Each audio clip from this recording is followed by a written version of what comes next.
미국 차량이 점점 더 커지고 있는 것을 눈치채셨나요? 미국에서 가장 많이 팔린 차량은 모두 대형 픽업 트럭입니다. 판매량 상위 15개 차종을 살펴보면 세단은 단 3개뿐입니다. 나머지는 모두 SUV 또는 트럭입니다. 세계 나머지 지역에서는 자동차의 소형화가 두드러집니다. 예를 들어 유럽에서는 도시형 자동차, 경차, 소형차 등 작은 차량이 2021년 판매량의 35% 이상을 차지했습니다. 미국에서는 이 세 가지 카테고리가 전체 판매량의 10%를 조금 넘었습니다.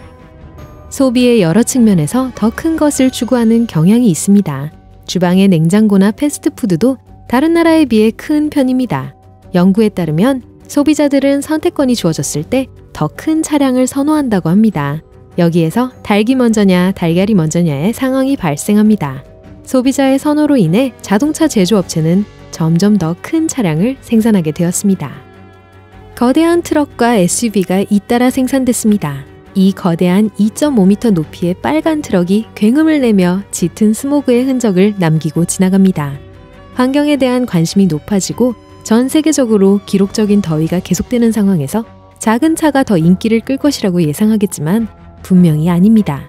하지만 수천 명의 사람들이 이러한 추세를 따르게 되면 다른 많은 문제도 함께 발생합니다. 이건 나중에 설명할게요. 로드아일랜드주는 차량 위주 문화의 보루였지만 더 이상 버틸 수 없었습니다. 심지어 로드아일랜드도 트럭이 점령했습니다. 1900년대부터 80년대 후반까지 자동차는 미국 전역의 도로를 지배했습니다. 하지만 1989년 알래스카를 시작으로 트럭이 자리를 차지하기 시작했습니다. 그 후 미 서부와 북부 평야의 여러 주가 트럭 트렌드에 합류했습니다. 특히 2008년 이후 대부분의 주에서 트럭을 수용했는데 교외 지역에서 크로스오버 유틸리티 차량이 인기를 얻으면서였습니다. 이러한 트럭의 인기는 2012년 정점을 찍는 듯 했습니다. 12개 이상의 주의 추세가 변했습니다. 일부 업계 전문가들은 규제 공백이 이러한 변화에 기여했다고 주장합니다. 트럭의 유리한 허점이 이러한 추세를 주도하는 데 중요한 역할을 했습니다. 미 연방도로관리청의 업데이트된 추적 방법에는 픽업, SUV, 밴, 크로스오버, 심지어 상업용 및 관용 차량까지 트럭 범주에 포함되었습니다. 그렇다면 왜 사람들은 이런 차량을 선호할까요? 미국에서는 기름값이 상대적으로 저렴하기 때문입니다. 또한 많은 사람들이 큰 차량이 더 편리하다고 생각합니다. 마지막으로 막대한 광고 및 로비 예산은 자동차 회사에게 경트럭을 판매하려는 강한 동기를 부여합니다. 승용차는 일반적으로 2열 좌석과 트렁크 또는 해치백을 갖추고 있으며 경트럭은 일반적으로 트럭 셰시를 기반으로 제작됩니다. 많은 크로스오버의 경우 자동차 셰시의 일부 오프로드 기능이 추가된 형태로 제작됩니다. 요즘에는 자동차와 트럭의 이론적 구분이 다소 모호할 수 있습니다. 확실한 것은 두 가지 역사적 요인으로 인해 트럭이 일반적으로 승용차보다 수익성이 더 높다는 것입니다. 첫째, 1964년 유럽과의 무역 분쟁의 일환으로 부과된 25%의 관세인 치킨세가 있습니다. 이 관세로 인해 외국 공장이 미국 제조업체의 가격을 낮출 수 없었기 때문에 미국에서 픽업 트럭과 화물밴을 생산하는 것이 더 수익성이 높았습니다. 둘째, 기업 평균 연비 기준은 1965년에 제정되었습니다.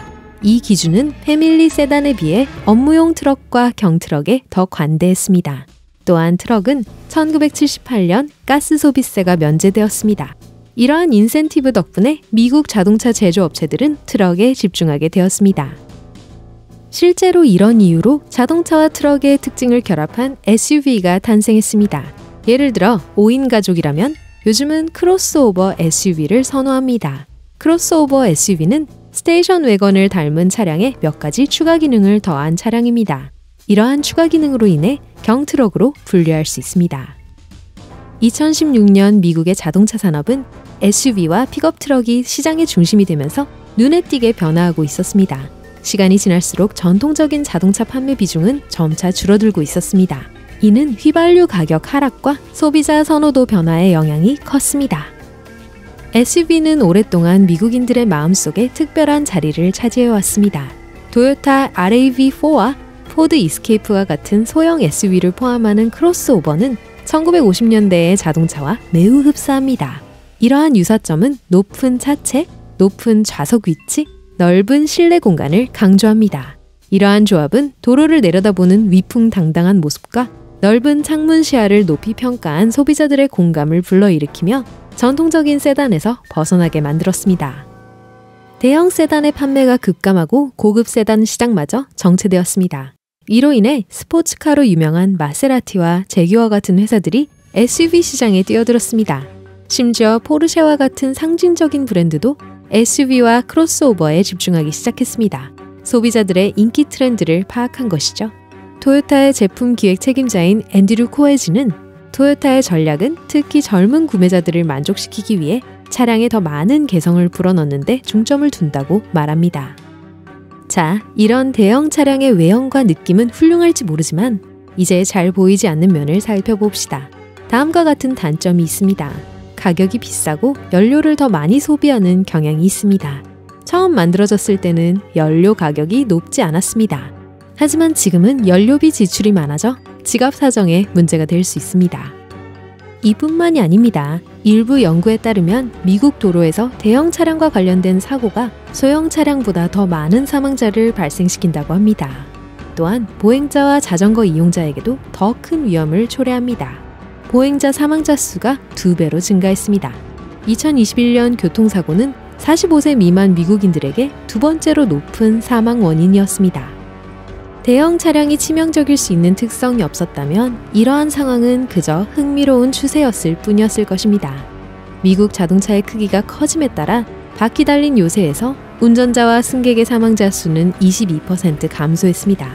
그러나 전문가들의 추정에 따르면 미국인들이 소형차를 계속 선호했다면 2000년에서 2018년 사이 수천 명의 보행자가 목숨을 구할 수 있었을 것으로 추정됩니다. 개인주의와 운전의 연관성은 차 안에 있는 사람들에게도 최악의 결과를 초래할 수 있습니다. 미국의 운전자 및 조수석 승객 10명 중 1명은 안전벨트를 착용하지 않으며 45%는 정기적으로 고속도로에서 제한 속도를 시속 24km 이상 초과하여 운전한다고 인정합니다. 영국에서는 이 비율이 3%로 훨씬 낮습니다. 2012년 한 해 동안 미국 도로에서 총 4만 3천 명이 목숨을 잃었습니다. 선진국 중 사망률이 월등히 높습니다. 과속과 안전벨트 착용률이 다른 나라들과 비슷하다면 매년 사망자의 5분의 1을 줄일 수 있을 것으로 추산됩니다. 현대의 픽업 트럭은 이제 가축이나 거대한 바위를 실어 나르기보다는 어린이와 가족을 위해 설계되었습니다. 80년대 이전에는 미국의 거의 모든 픽업 트럭의 운전석이 하나뿐이어서 총 3명이 탑승할 수 있었습니다. 모두 벤치형 좌석을 공유했습니다. 게다가 베드 길이가 2.5m에 달해 트럭은 풀사이즈의 롱베드 차량이었습니다. 하지만 이러한 모델은 이제 과거의 유물이 되어가고 있습니다. 2020년 현재 거리의 픽업 트럭 중 80%가 확장형 보조 좌석을 장착하고 있습니다. 즉 최대 5명까지 탑승할 수 있는 편안한 좌석이 한 세트가 아닌 두 세트가 장착되어 있습니다. 또한 대부분의 모델에는 일반 교외 주택의 현관문과 맞먹는 4개의 문이 있습니다. 화물 공간은요? 글쎄요, 그냥 다이어트 중이라고 말해두죠. 승객을 가득 태우고 화물을 실을 수 있는 슬림한 구조가 대세가 되면서 몇몇 브랜드는 싱글캡 모델의 작별을 고했습니다. 픽업 트럭이 가족 친화적인 차량으로 진화하면서 픽업 트럭도 변신을 거듭했습니다. 전형적인 미국 트럭은 이제 5만 달러에 가까운 가격표를 달고 있으며 이는 불과 10년 전에 비해 41%나 급등한 가격입니다. 이러한 트럭은 고급 SUV와 세단을 능가하는 호화롭고 다양한 기능을 갖춘 인테리어를 자랑하는 경우가 많습니다.